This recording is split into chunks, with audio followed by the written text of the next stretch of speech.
The Bible Hub. Esau knows the prophecies.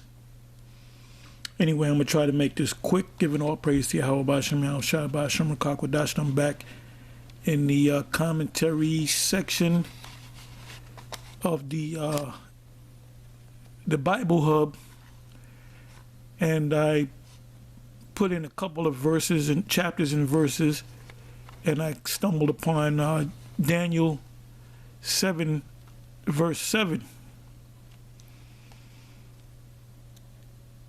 And I'm just going to read from it, and I'll speak on it. Like I said, I'm going to make this quick. This just shows you that these top Edomite scholars, they know what the scriptures are talking about, especially the prophetic part of the scriptures.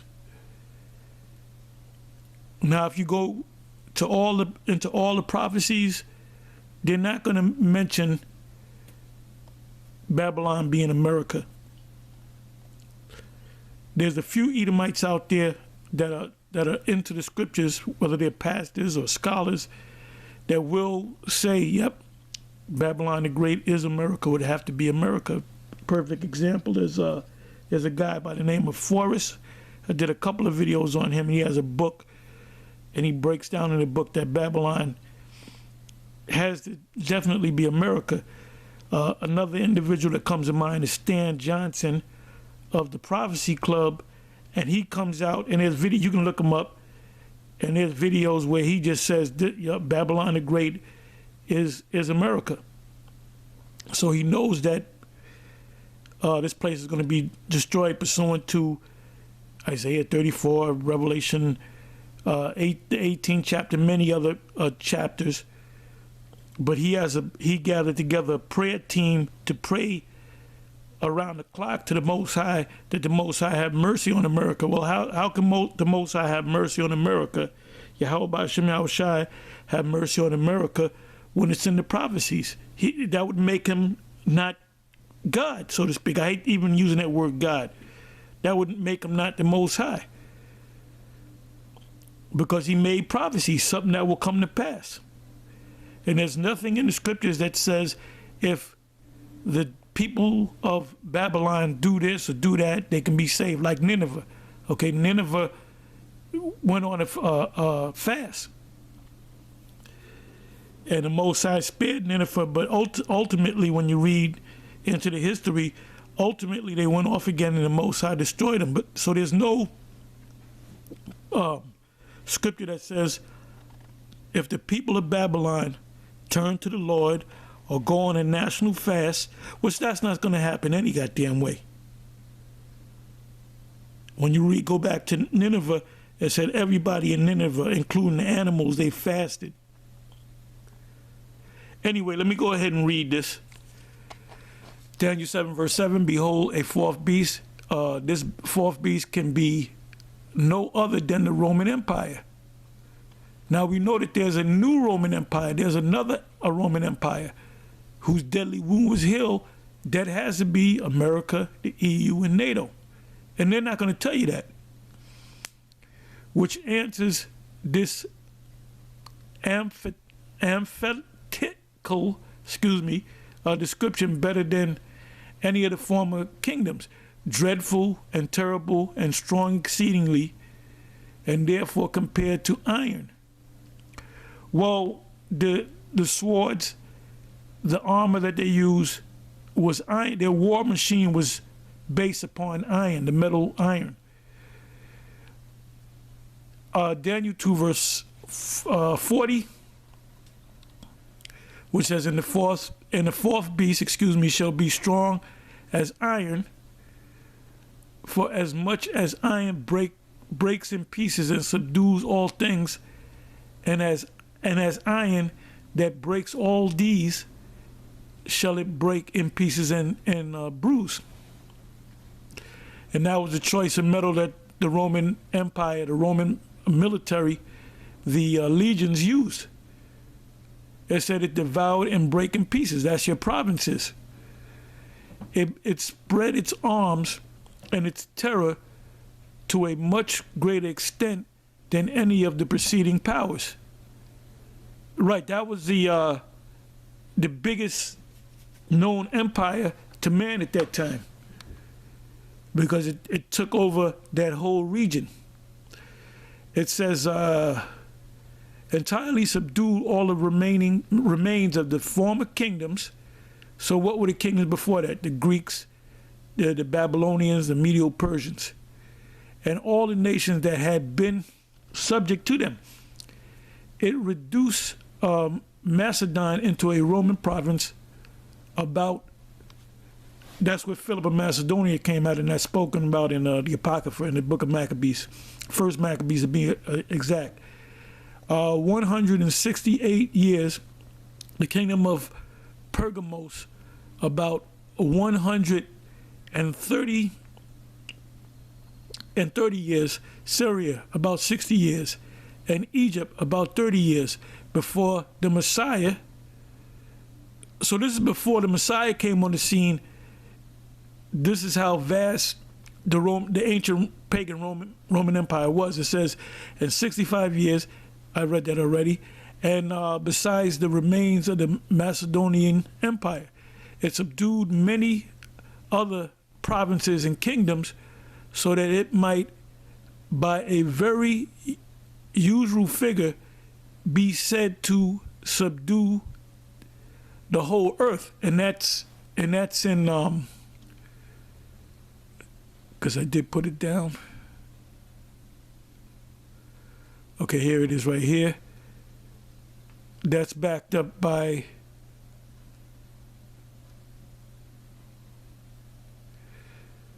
Daniel 7, verse 23.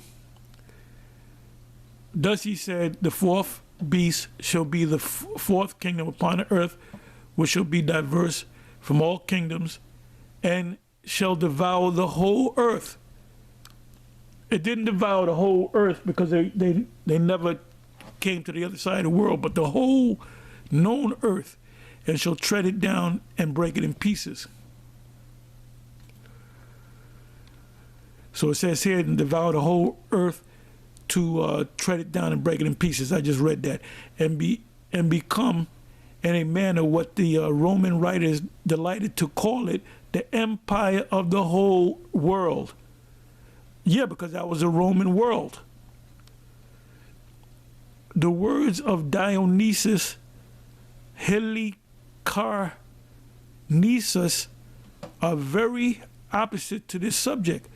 The city of Rome says, he ruleth over all the earth as far as it is inhabited, because they didn't inhabit the other side of the world. They didn't know about the other side of the world. And commands all the sea.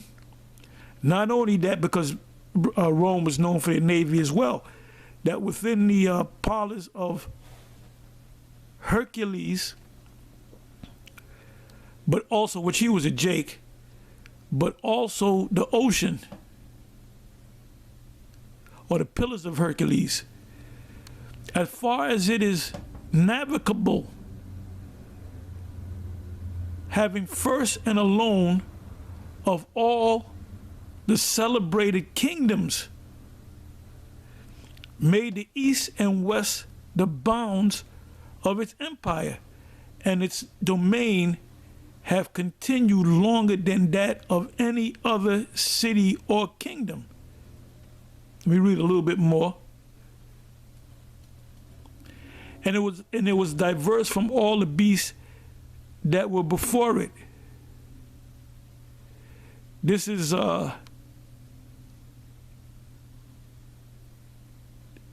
intimated by its having no name, being more cruel and horrible. Really, you didn't have a king. You had a series of rulers, Caesars, emperors, that were voted in by the Senate.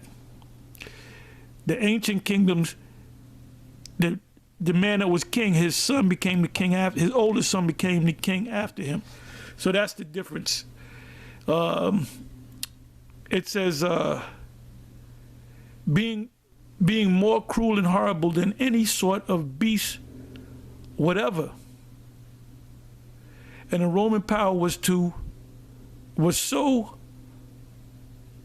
multiform that it could not be pointed out by any one species of resemblance. And it was different from all kingdoms in its republican form of government. Right, the republican form of government didn't mean that you had a king sit up on the throne, and when he got old and died, it was passed on to his son, his oldest son. You were voted in by the Senate. Same thing with the U.S. You have a Senate. You have a Congress, which is broken up into two houses: the House of Reps or Representatives, and the Senate itself. And the word Senate, if you look it up, it means a gathering of ancient elders. The gathering of elders. It says it's great. And if you notice, the Senate, they're all old because they get up in there and they don't leave. They stay up in there and they wind up dying in the Senate or just retiring. It says length of duration and extent of dominion, because it was a long rule, a Roman rule. But its chief distinction consistent in its having 10 horns, which we find at Daniel 7, verse 24. It says, are 10 kings or kingdoms. Now you have 28, 29, but it really supposed to be 10, which is the EU nations. See also Revelation 17, verse 12.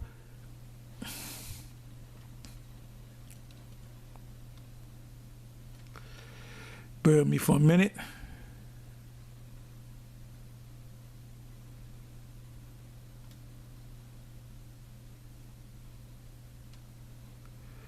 I just lost a page.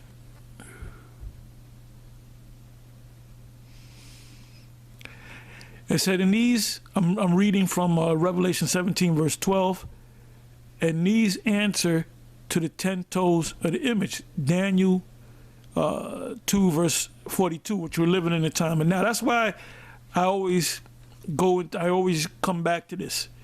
I mean, we already know this. I'm preaching to the choir, but this is for other people that don't understand.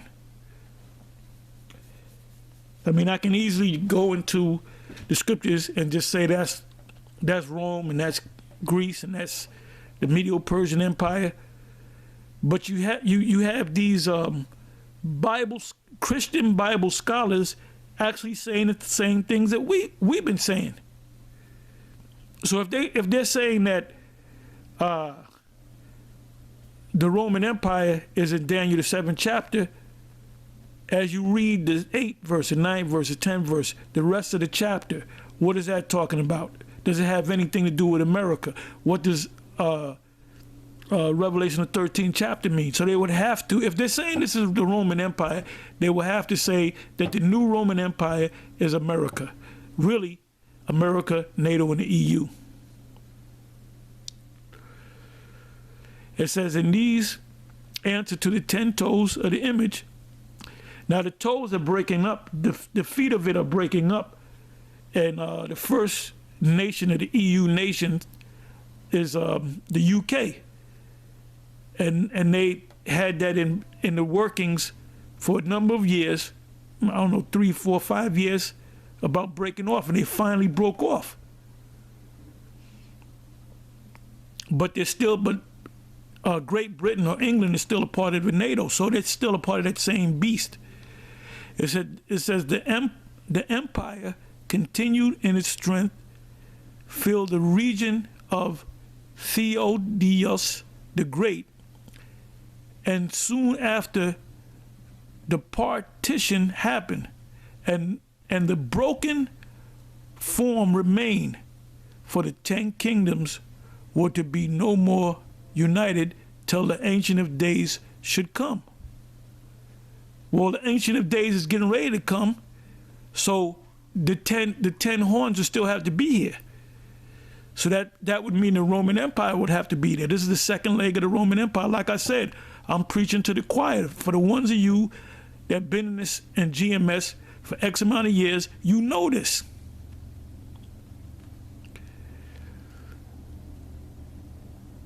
And like I said before, and in previous videos, I'm bringing this out just to show you that Esau knows what we know. So Esau knows and understands the prophecy, so they have to know who we are. Anyway, with that, I'm going to say shalom.